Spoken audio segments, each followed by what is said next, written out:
privilege. But the first musibah I ever heard was Abu Fadl Abbas alayhi salam. Now, what made you introduce yourself into my life? What made you come to me and take my hand and guide me when you never owed me anything? The only thing I can do for you, is be the servant of the servants of you, and do everything I can in my power and dedicate my life and give my family and give my future and give everything I have toward you and toward your tragedy and toward your teachings. In terms of balancing different identities, I mean, I think my life now is just a game or a test or a trial of balancing all these different identities that are presented to me. You know, first and foremost, I'm British.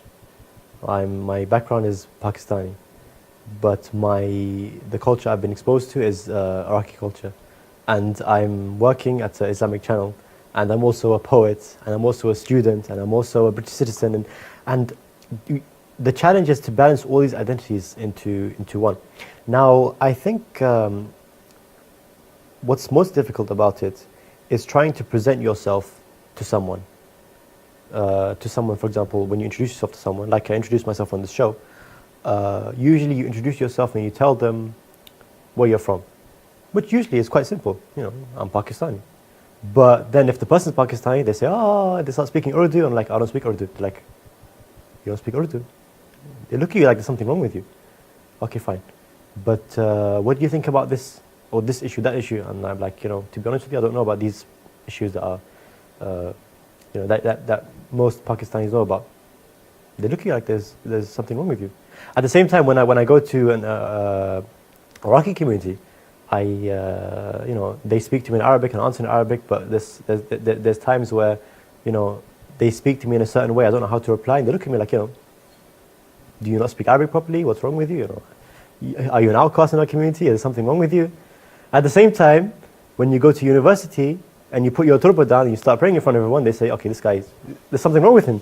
He's praying.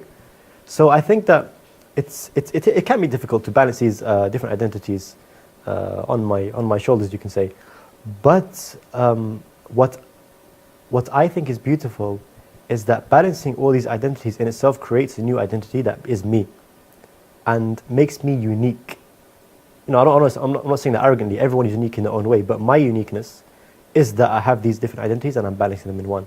So it is a challenge, and I'm not sure if many people do face such a similar challenge. I think everyone who lives in this country faces this challenge. They're British, but they also got their cultural backings behind them. They're balancing two identities already, and sometimes you have to go into Iraqi mode. Sometimes you have to go into Pakistani mode, or you have to go into British mode. We all have those modes that we go into depending on where we are. But I love it. I love the challenge. I love the idea that you can be someone who isn't exposed to one identity, or one, let's say, quote unquote identity, or one culture in its own. You can be someone who is exposed to many different cultures. Like, for example, someone who speaks 5 or 6 different languages, similar to that. So that, personally, I really enjoy it. Does the Shia community accept reverts? Now, my experience, of course, is only of the Shia community in the UK.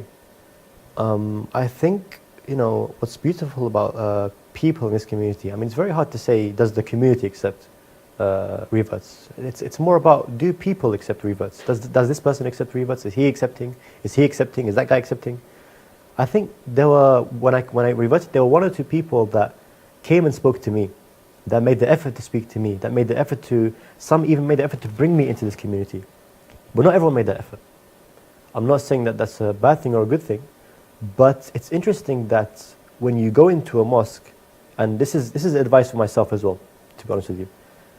When you go into a mosque and you have to ask yourself, do you make the effort to bring someone who is clearly, I don't want to say an outcast, but clearly he doesn't seem to have a place.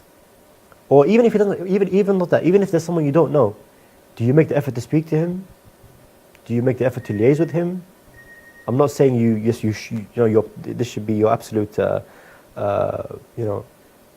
should dedicate your life to just sitting down and speaking to people in this manner. But it's a question you have to ask yourself. Do we make the effort into bringing reverts into our society? Because reverts automatically, I say this in a very poetic way, so don't take it literally. Reverts, as soon as someone becomes a revert, he becomes a bit like an orphan. He has parents. He has parents that love him, that care about him, that look after him. But there's automatically a distance between him and his parents, because his parents don't follow what he believes, and what he believes is everything to him. So automatically there's a gap. And if someone is an orphan, and obviously I'm saying it very poetically, I'm not saying it literally, he's like an orphan, because nothing is like an orphan. No one can ever experience what an orphan goes through. But if he has this, if he's in that kind of place in his life where he's positioned like this, where he's distant from his family, he hasn't got, for example, if an English person tomorrow becomes Shia, where does he go? People, we as a community and we as people have to ask ourselves, do we make the effort to look after these reverts as soon as they come? Do we? I'm not saying we do or we don't, but I'm saying we as community members, as people living in a community and coexisting with each other, we have to ask ourselves this question: do we make the effort to bring reverts into our community? Now, with me, and in terms of my story, alhamdulillah, there were a few people here and there that brought me into this community, that made the effort, I'd say, made the effort to bring me into this community at different times in my life. Even now, people are still trying to make the effort, and there are always people that, they look at you like, you're not part of us. We respect you, but you're not part of us. There will always be people like that in every community, and that is a mentality that, in my opinion, in my humble opinion, I don't think it's the correct mentality. You shouldn't not be accepting of someone just because he's not of your, just because you didn't grow up with him, or you didn't, or he's not of your cultural background. But I think things like that, are very small in my opinion, alhamdulillah. But I think, we have to ask ourselves if, this show is reborn. Every revert that's come in this show, have people made the effort to accept him into our community? Maybe we should make more of an effort. Do I still feel sidelined in this community? Personally, I don't. But that, I think, is down to converting at such a young age. Because I converted at such a young age, an age where, we're still becoming mature. I think, I feel like I've been Shia all my life, to be honest with you. So it was much easier for me to be accepted into the community. And alhamdulillah now, I have a big network of friends. A lot of people know me. If not personally, then they know me very well. Alhamdulillah, people do respect me, even though I don't ask for respect. But I think that it won't be the same story for every revert. I think my story is everyone has a unique story, but mine is unique in a way that it doesn't.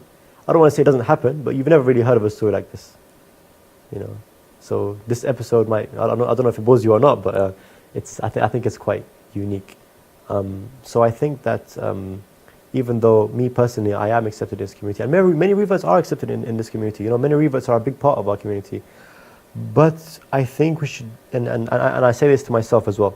Honestly, I say this to myself as well. I think we should be more careful, and we should bring those who are, and we should not let anyone in this community be sidelined. There shouldn't be anyone that's by himself, because people on this earth are already your brothers in humanity, and Muslimin are already your Muslim brothers. So if someone becomes a lover of Ali, then he becomes closer to you than your brother, and we should make the effort to get those sidelined into our communities, even if it means bringing them to our events, sitting down with them, spending time with them, going out with them, making sure they don't feel like they're alone. They don't feel like they have no one to turn to. They don't feel like they're in a place where they're distant from their family, and they're distant from their community, and distant from their friends. So they got the space around them. Imagine a man standing in a circle and everyone's around him. There's a gap between him and the people. He should be part of that. As in, there shouldn't be a circle and a person in the middle. It should be, a circle with everyone together. I plucked this rose there and then. I made a decision. I cradled this rose close to me, crying, Ali, I'm your Shi'i, and now you're a part of my fragile heart. And to the end of time,